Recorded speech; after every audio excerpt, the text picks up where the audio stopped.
Today we're speaking with Ranjan Sinha, and he is a supply chain professional having over 24 years of experience in various countries, which includes Europe, Middle East, and Europe, And India.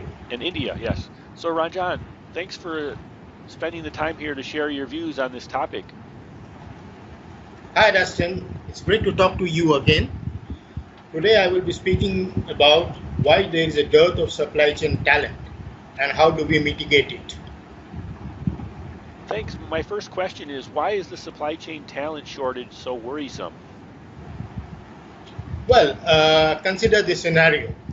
A situation, an automaker planned to launch a complex new vehicle and produce a car in 4 different global locations based on their platform strategy. 2 of their 4 locations were in the emerging market, where lack of infrastructure and availability of skilled supply chain managers complicated an already difficult launch. What was the problem? Lack of supply chain expertise in the 2 emerging markets ended up causing multiple points of failure in the automaker's supply chain. Supplier capacity management, supply chain network design, production line, parts, components, sequencing, and supply chain risk management. None were up to the complex task. The impact was supply chain costs exceeded budgeted program cost more than 15%. The OEM was forced to use premium freight transportation to ensure continuity of supply. Even so, the final product launch was delayed by 3 weeks, which ultimately resulted in a 5% drop in the market share that year in the 2 new markets. The lessons like this are very painful reminders of what happened when a supply chain fails. Such failures will become more common if companies lack sufficient supply chain expertise, as a growing number of OEMs, suppliers, and their supply chain partners are realizing. A recent study by University of Tennessee, Knox Valley, revealed that surveys of companies that 90% of CEOs believe they should be doing more to attract supply chain talent. In a similar Deloitte survey, only 38% of executives interviewed were extremely or very confident of the organization possesses the competencies needed to deal with today's supply chain issues. That's a huge problem. The global supply chain is a USD 26 trillion per year industry, and it's only getting more complicated. Between 2010 and 2020, it is estimated that the number of available jobs in supply chain will grow by 26%. Currently, the demand to supply ratio of jobs to qualified individuals is 6 to 1. In a few years, that could be as high as 9 to 1. Most of the openings exist in middle management position, in which there is a current shortage of 54%. So what is it about the supply chain industry that led to such a dearth of qualified professionals? There are broadly 4 reasons for the shortfall of qualified professionals. Number 1, the industry is expanding faster than the workers have become qualified. Over the past 2 decades, globalization led to an ease of outsourcing and a rush to manufacture in multiple countries. Parts are being manufactured across the world from each other, cutting costs, but at the same time increasing complexity. In the past, managing a supply chain wasn't as that hectic. Inventory was cheap, it wasn't a consideration. But in the last 5 to 10 years, we saw a sea change in the way people view procurement, transportation, and supply chain management. Suddenly, companies are losing money as their shipments fall prey to disruption, both unfortunate and avoidable. And much of it comes down to not having enough qualified people making invaluable decisions. Most of the people have agreed that 20 years ago, those who wanted to make money went into marketing or finance, never procurement. Now it's a hugely important industry, but no one has the necessary experience. Number 2, the qualifications needed for supply chain careers are expanding. David Claus, a professor of supply chain management at MSU, believes that one big issue behind the talent shortage is the amount of talent required from each individual. If you are in procurement, you did better be good at procurement. But these days, it also means you have to manage corporate social responsibility and understand political issues like trade, taxation, and customs. it becomes much more complex. This is partly because of our educational system and partly because the world has changed. It is tough, but important issue to face. People who work in supply chains today need to be dynamic. They need to be able to work long hours, to travel across the world. It's a demanding field that unfortunately doesn't carry the same prestige as equally taxing careers. It is not enough for someone to understand logistics. They have to be able to be politicians, managers, designers as well, if they want their companies to truly benefit from their manufacturing and transportation processes. There is a education, number three is that there is an education shortage and companies have trouble gauging a good supply chain mind. According to the DHL report, the number of full-time business faculty in supply chain management and logistics was consistently below 1.3% of all field business faculty, both in the United States and worldwide, over the past few years. Hao Lee, a professor of supply chain management at Stanford, said that there just aren't that many universities finding the number of people needed to fill supply chain positions. While a number of universities are implementing programs to increase interest and encourage students to choose a career, more on that later, it is hard to pump out enough graduates who are prepared for such a demanding job. On the other side of things, many companies don't accept the versatility inherent in supply chain jobs.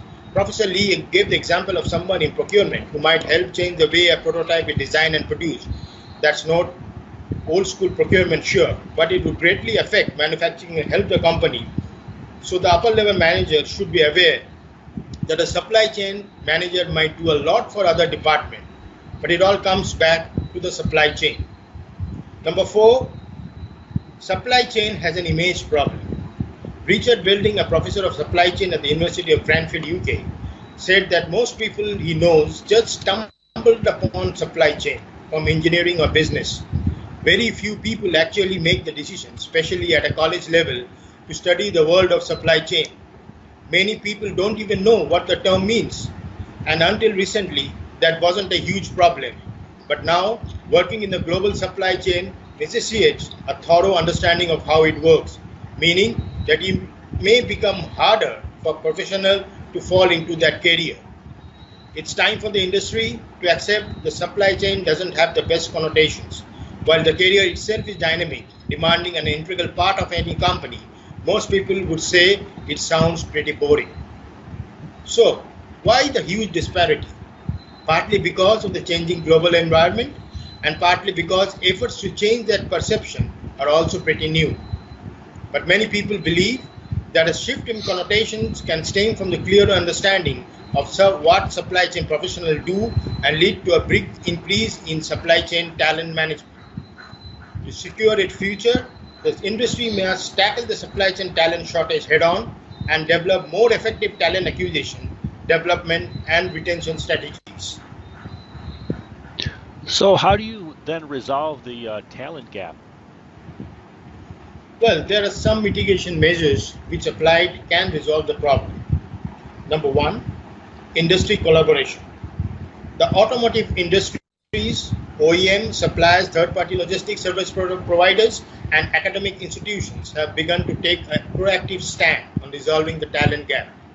Leaders in the industry are working with universities and trade associations to develop supply chain education programs designed expressively for the sector. Number 2, expanded in-house external education options. Faced with a lack of educational resources tailored to supply chain and the automotive industry, a growing number of firms are taking matters into their own hands and developing their own education program. Our biggest concern is to make sure that there are no huge gaps in our people education, reports AM of Infineon. To remedy this problem, Infineon founded an internal e-learning academy. The modules were developed cover about 100 topics, and they have trained 1,000 people on this module so far. Number 3, job rotation programs. Formal job rotation programs can be an effective way to grow people. Rotating supply chain professionals through different departments and functions enriches their skills and gives them a broader perspective of the business. A global a global service company calls its job rotation program a talent exchange and uses this placement to promote cross-functional development. In one program, employees who include new recruits from universities as well as more experienced folks complete a 2-year rotation that involves 6-month stints in different functions, says Ken Cottrell of MIT Center for Logistics and Transport. Number 4, formalize knowledge transfer. With so many retirements looming on the horizon, the industry must get serious about capturing its people knowledge before it literally walks out of the door. Companies could set up formal programs where their soon-to-retire supply chain professionals transfer their knowledge to their younger colleagues under a formal program. Number 5, becoming an employer of choice.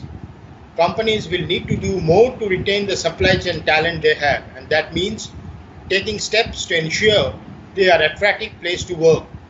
Our industry needs to provide incentive to people to stay in supply chain, and that comes from providing competitive salary and establish attracting career paths.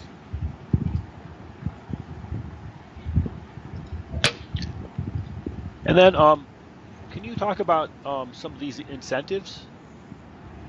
Well, these incentives includes better pay and a formal career path with clear opportunities for advancement. The less obvious but equally important includes a recognition within the organization that a career in supply chain is valued by senior management.